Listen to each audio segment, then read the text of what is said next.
मी 2.5 तास सगळ्यांची भाषणं ऐकत होतो. माझ्या अध्यक्षांना एक विनंती आहे की आता आपल्याला पक्षाच्या मेळाव्याचं स्वरूप सुद्धा बदलावं लागेल. आपल्याला बराचसा वेळ आपला सत्कारामध्ये जातो. माझी विनंती आहे, पक्षाच्या कार्यक्रमात सत्कार असू नये, नावं घेण्यामध्ये वेळ जातो. कदाचित एकाने नावं घेतल्यानंतर बाकीच्याने नावं घेऊ नये. आणि मग जे वक्ते भाषण करायला असतात, खरं म्हणजे कुणीतरी हे विचारायला पाहिजे होतं, अशी माझी अपेक्षा होती की आज हा मेळावा आपण कशासाठी घेतलाय. ते काय भावना व्यक्त केल्या चांगली गोष्ट आहे, लोकशाही आहे, प्रत्येकाला बोलण्याचा अधिकार आहे. पण आदरणीय पवार साहेबांनी ज्यावेळेस मुंबईला आमची मिटिंग घेतली आणि प्रांत अध्यक्ष जयंतरावजी पाटील साहेबांनी सांगितलं की विधानसभेच्या निवडणुका झाल्यानंतर जी राज्यामध्ये राजकीय परिस्थिती निर्माण झालेली आहे, पक्षामध्ये आपण 87-88 जागा लढवल्या, 10 जागा दुर्दैवानं फक्त आपल्या बाकीच्या पराभूत झाल्या आणि सुदैवानं 10 जागा फक्त निवडून आल्या आपल्या. मग अशा परिस्थितीमध्ये महाराष्ट्रामध्ये आपल्या पक्षाच्या कार्यकर्त्यांची अवस्था काय, काय कार्यक्रम आपण घेतला पाहिजे, कोणते विचार घेऊन आपण पुढे गेलं पाहिजे. आणि येणाऱ्या भविष्य काळामध्ये आदरणीय पवार साहेबांच्या नेतृत्वाखाली, जयंतरावजी पाटील साहेबांच्या नेतृत्वाखाली, खासदार सुप्रिया ताईंच्या नेतृत्वाखाली या पुढच्या काळामध्ये काय नियोजन असावं, म्हणून मित्रांनो ही प्रभारी संकल्पना पुढे आली. आमच्या दोघांची नेमणूक झाली पश्चिम महाराष्ट्राकरता. अशा बऱ्याच जिल्ह्यामध्ये नेमणुका झाल्या आणि त्यातून मला वाटतं या मेळाव्याला सुरुवात झाली. मी अभिमानानं सांगेल, महाराष्ट्रातला विधानसभेच्या नंतरचा पहिला प्रभारीच्या बरोबर पक्षाचा मेळावा जर कुठे होत असेल तर तो सांगली जिल्ह्यामध्ये होतो, याचा आम्हाला सर्वांना मनापासूनचा आदर आहे. आणि म्हणून हा मेळावा घेण्याच्या पाठीमागची माझ्या दृष्टीनं 5च कारण आहेत. मी जास्त भाषण करणार नाही. पहिलं कारण असं आहे की आता कार्यकर्त्याला असं वाटतं आपलं काय होणार आहे. आता कार्यकर्त्याला, पदाधिकाऱ्याला वाटतं आता आपल्या पक्षाची भूमिका काय राहणार आहे. निर्विवाद बहुमत महायुतीचं महाराष्ट्रामध्ये आलेलं आहे. लोकांनी मॅन्डेट दिला, त्याच्याबद्दल काय भाष्य करायची आवश्यकता आहे असं मला वाटत नाही. मग आता एका बाजूला 235 आमदारांचं सरकार स्थापन झालेलं आहे आणि दुसऱ्या बाजूला आपण 40-45च्या संख्येनं सभागृहामध्ये आपल्याला लढावं लागेल. पार्लमेंटमध्ये आपले 8 खासदार आहेत आपल्या पक्षाचे, महाविकास आघाडीचे 31 खासदार आहेत. त्यांच्या माध्यमातून आपण काय करायचं का, याचा पहिला विचार मला असं वाटतं ह्या मेळाव्याच्या माध्यमातून होण्याची आवश्यकता आहे. कारण इथं आलेला प्रत्येक कार्यकर्ता स्टेजवर बसलेल्या माणसापेक्षा सुद्धा अधिक महत्वाचा आहे असं माझं प्रामाणिक मत आहे. म्हणजे स्टेजवरच्यांना महत्व नाही असं नाहीये, पण तुमच्या जोरावर आम्ही इथं बसतोय, आमच्या जोरावर सभागृहामध्ये कोण जात आहे आणि सभागृहाच्या जोरावर पक्षाची ताकद आपली वाढत असती. ही लोकशाहीमधलं तंत्र आहे. आणि मला असं वाटतं की कार्यकर्ता, पदाधिकारी याचा फोकस पॉइंट हा पुढे आपल्याला कसा निर्माण करायचा आहे, यासाठी मित्रांनो आपला आजचा हा मेळावा आपण घेतलेला आहे आणि त्या दृष्टीने पावलं टाकण्याची आवश्यकता आहे. दुसरा महत्वाचा मुद्दा, लोकसभेला आपल्याला 31 जागा मिळाल्या. त्यावेळेस काय सत्ता होती का, त्यावेळेस काय कामं होती का. मग 31 जागा आल्या कशा. त्या 31 जागा आल्यामुळं आपण बसलो हिशोब करत, एका मतदारसंघात 1 खासदारला 6 आमदार. कुणीतरी म्हणलं 181चा आकडा आपला गाठतोय.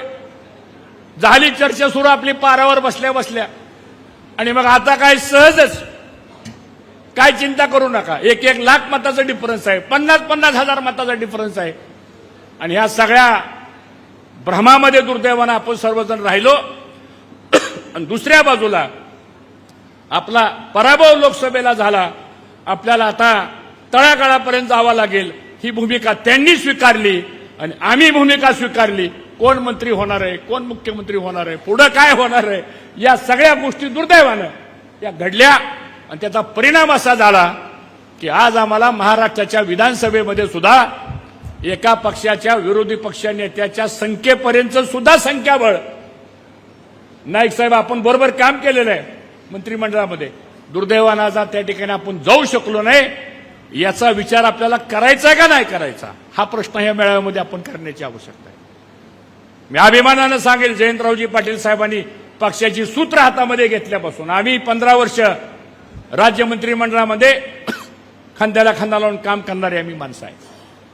त्यांचे वडील आमचे काका त्या काळामध्ये पवार साहेबांच्या बरोबर काम केलं, सगळ्या दिग्गज नेत्यांच्या बरोबर काम केलं आणि मग हा राजकीय वारसा सामाजिक चळवळीचा हा राजकीय वारसा सर्वसामान्य माणसाला बरोबर नेण्याचं यातून जयंतरावजींनी पवार साहेबांच्या मार्गदर्शनाखाली या पक्षाची तळागाळापर्यंत मित्रांनो भूमिका स्वीकारली आणि आज त्यांच्यामुळं आणि त्यांच्या सर्व सहकाऱ्यांच्यामुळं आणि पवार साहेबांच्या मार्गदर्शनामुळं आज महाराष्ट्रामध्ये आपल्या पक्षाच्या ऍक्टिव्हिटीज या ठिकाणी मोठ्या प्रमाणात चालू आहेत. मला असं वाटतं आपण सर्वांनी टाळ्या वाजून जयंतरावजी पाटील साहेबांचा या ठिकाणी अभिनंदन करू. हे काम सोपं नाहीये, बोलणं सोपं आहे, काम करणं फार अवघड आहे मित्रांनो. आणि म्हणून मग आपल्याला आता विचार करावा लागेल कालच्या विधानसभेच्या पराभवाची कारण काय. अनेक कारण आहेत, त्याचा शोध घ्यावा लागेल, त्यातून बोध घ्यावा लागेल आणि त्यातून दिशा घेऊन आपल्याला पुढे जावं लागणार आहे. शोध काय? बऱ्याच मतदारसंघात गेल्यानंतर माणसं बोलतात, माझ्याही मतदारसंघात माणसं बोलतात, भाऊ आम्ही तुम्हाला मतदान केलं मग आमचं मत गेलं कुठं. मी नाही मतदार विचारतो सांगतो. आज जयंतरावजी माझ्या मतदारसंघात तुम्ही आला होता, 332 बूथ आहेत, फक्त 16 बूथवर मी आघाडीवर आहे. असं कधी घडलंय का सांगा? 16 बूथवर फक्त. आणि जिल्हा परिषद पंचायत समिती बघितल्या तर 7 पैकी 5 जिल्हा परिषद माझ्याकडे आहेत, पंचायत समिती माझ्याकडे, नगरपालिका माझ्याकडे, ग्रामपंचायती जवळजवळ 60% आपल्याकडे. ठीक आहे, तो विषय सोडून द्या. पण अशा घटना घडतात आणि ह्या घटना घडत घडत पुन्हा दुसरा मुद्दा आला, आपला कार्यकर्ता मतदारापर्यंत पोहोचला का? लाडकी बहीण योजना आणली त्यांनी, त्या लाडक्या बहिणी योजनेच्या संदर्भामध्ये काय तळागाळात झालं याचं कधी अवलोकन आपण केलं का? शेतकऱ्यांच्या प्रश्नाकरता आपण कुठपर्यंत गेलो, युवकांच्या बेरोजगारी करता आपण कुठपर्यंत गेलो, या सगळ्या गोष्टीकडे मला असं वाटतं आपण काम करण्यामध्ये कमी पडलो. आणि त्यात पुन्हा आपली महाविकास आघाडी, पुन्हा आपल्याबरोबर सगळे पक्ष मित्र पक्ष वगैरे वगैरे, त्यातही परत ग्राउंड लेवलला आपण काम करताना समन्वय बरोबर झाला का नाही, एकजिनसी पण आपला एकत्र झाला का नाही.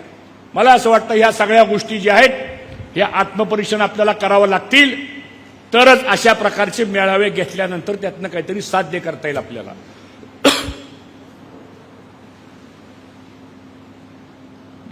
याचबरोबर आता स्थानिक स्वराज्य संस्थेच्या निवडणुका येणार आहेत.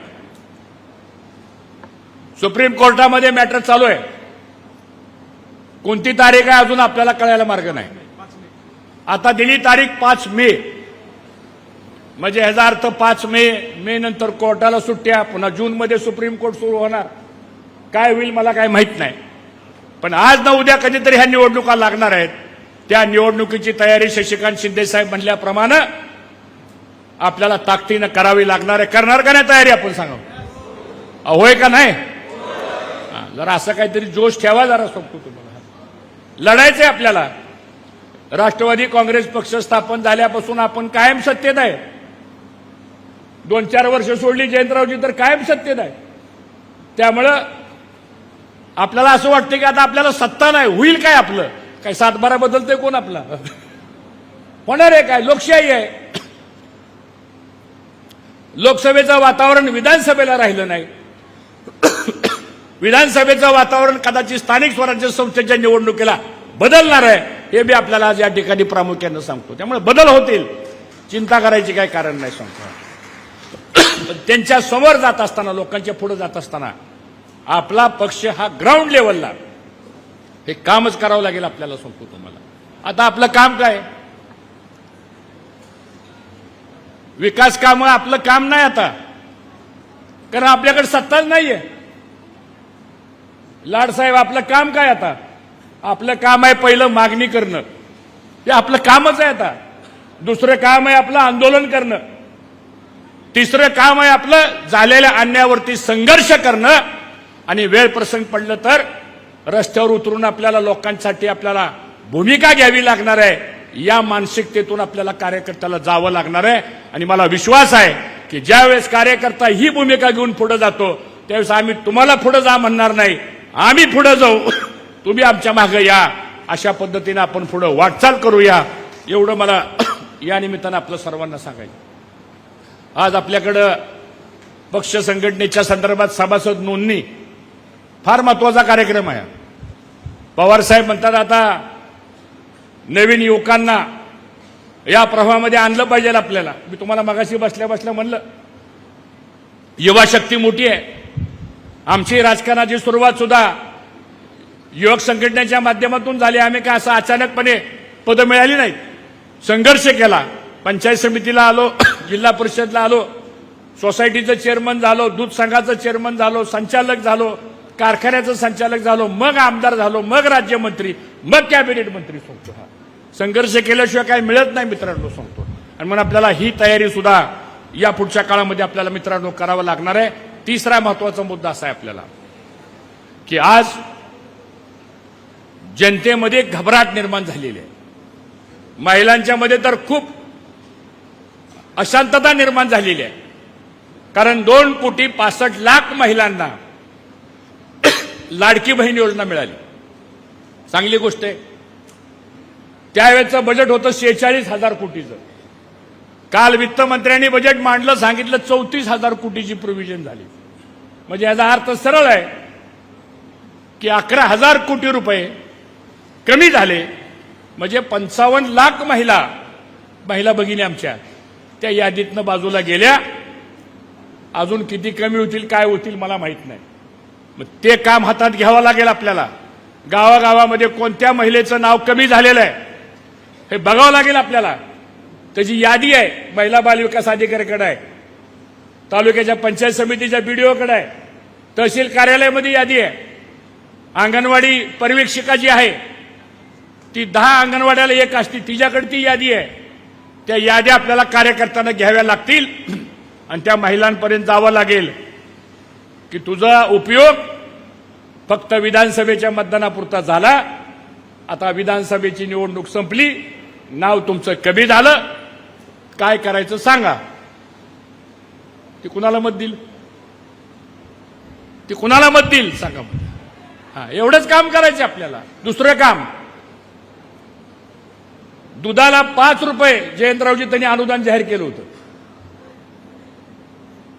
आता मी काल माहिती घेतली, काल पुण्यामध्ये कृती समितीची एक बैठक झाली. मी पण 4 दिवसापूर्वी अमोलला गेलो होतो. एक कॉन्फरन्स होती आणि मला तिथं बोलवलं होतं. 4 दिवसापूर्वीचीच गोष्ट आहे. मी अमोल डेअरीला गेलो, तिथं खैरात डिस्ट्रिक्टच्या युनियनच्या चेअरमननी मला बोलवलं होतं. तर आता अशी परिस्थिती आहे महाराष्ट्रामध्ये, 5 रुपयाचं अनुदान बंद झालं. उद्या आपण सभागृहामध्ये तुम्ही सर्वजण आहात, माझी विनंती आहे की हा दुधाचा प्रश्न मांडा.